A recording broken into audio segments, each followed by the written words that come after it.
Cantonment నియోజకవర్గంలో ఆశా వర్కర్ల సమస్యల పరిష్కారానికి ఎమ్మెల్యే గణేష్ ప్రత్యేక చొరవ తీసుకున్నారు. సమాజ సేవలో ఆశా వర్కర్ల పాత్ర కీలకమని, దేశ సైనికులతో సమానంగా వారి సేవలు అందిస్తున్నారని ఆయన ప్రశంసించారు. బాలంరాయిలోని లీ ప్యాలెస్లో ఆశా వర్కర్లతో ఎమ్మెల్యే గణేష్ ముఖాముఖి సమావేశం నిర్వహించారు. నియోజకవర్గంలో తమకు ఎదురవుతున్న ఇబ్బందులను, మౌలిక వసతులు లేమని ఆశా వర్కర్లు ఎమ్మెల్యే దృష్టికి తీసుకెళ్లారు.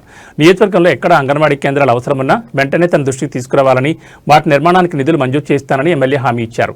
గత ప్రభుత్వాల దెబ్బతిన్న ఆర్థిక వ్యవస్థను ముఖ్యమంత్రి రేవంత్ రెడ్డి, డిప్యూటీ సీఎం భట్టి విక్రమార్క ఆధ్వర్యంలోని కాంగ్రెస్ ప్రభుత్వం గాడిలో పెడుతోందని, ఆశా వర్కర్లకు రావాల్సిన ఆర్థిక ప్రయోజనాల విషయంలో తాను అండగా ఉంటానని భరోసా ఇచ్చారు. ముఖ్యంగా కరోనా వంటి విపత్కర పరిస్థితుల్లో ఆశా వర్కర్లు ప్రాణాలకు తెగించి చేసిన సేవలు మరవలేనివని ఎమ్మెల్యే కొనియాడారు. వారి సమస్యలను ప్రభుత్వం దృష్టికి తీసుకెళ్లి త్వరితగతిన పరిష్కరించేలా కృషి చేస్తానని ఈ సందర్భంగా ఆయన స్పష్టం చేశారు.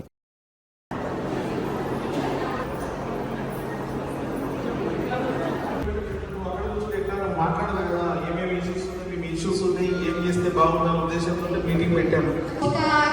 చాలా ఇబ్బంది అవుతుంది. మన దగ్గర రిజిస్ట్రేషన్ చేసుకునే వాళ్ళే లో మిడిల్ క్లాస్ కదా, స్లమ్ నుంచి అంగన్వాడీలు ఎక్కడెక్కడ అవసరం. వార్డ్ 7 లైన్ ఒక్కటి కూడా లేదన్న. Ward 7, ward 8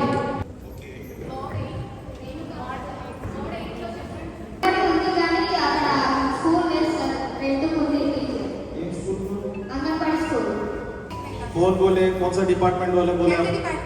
health department, cantonment health department या स्टेट हेल्थ डिपार्टमेंट? మీ ఇబ్బందులు పరిష్కరించాలని మీటింగ్ పెట్టడం. లేకుంటే వేరే ఈ విషయం ఏముందాం?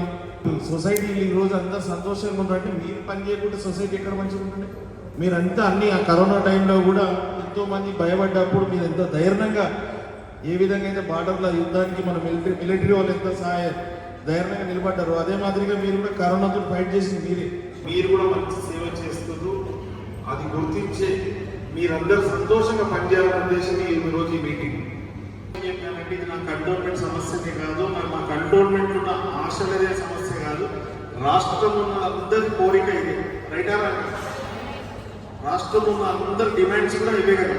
మీరు చెప్పిన వాళ్ళే డిమాండ్స్ అవే కాబట్టి ఖచ్చితంగా అవన్నీ చేస్తున్నారు.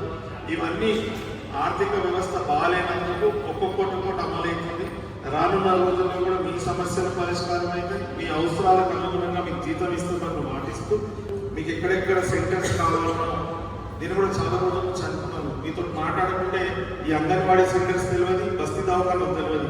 గవర్నమెంట్ ఇవ్వడానికి సిద్ధంగా ఉన్న మనం అడగకుంటే వాళ్ళు కూడా ఇవ్వరు. మన కంటోన్మెంట్ అయితే ఇల్లు లేవు, నాచారంలో ఇల్లు ఉందని కలెక్టర్ గారు చెప్పారు. ఎవరికి ఇంట్రెస్ట్ ఉంటే నాచారంలో ఇల్లు ఇప్పిస్తాను కూడా ఇప్పుడే పాటిస్తున్నాను. ఎవరికి ఇంట్రెస్ట్ ఉందో వాళ్ళకి అప్లికేషన్ ఇస్తే నాచారంలో ఇప్పిస్తాను.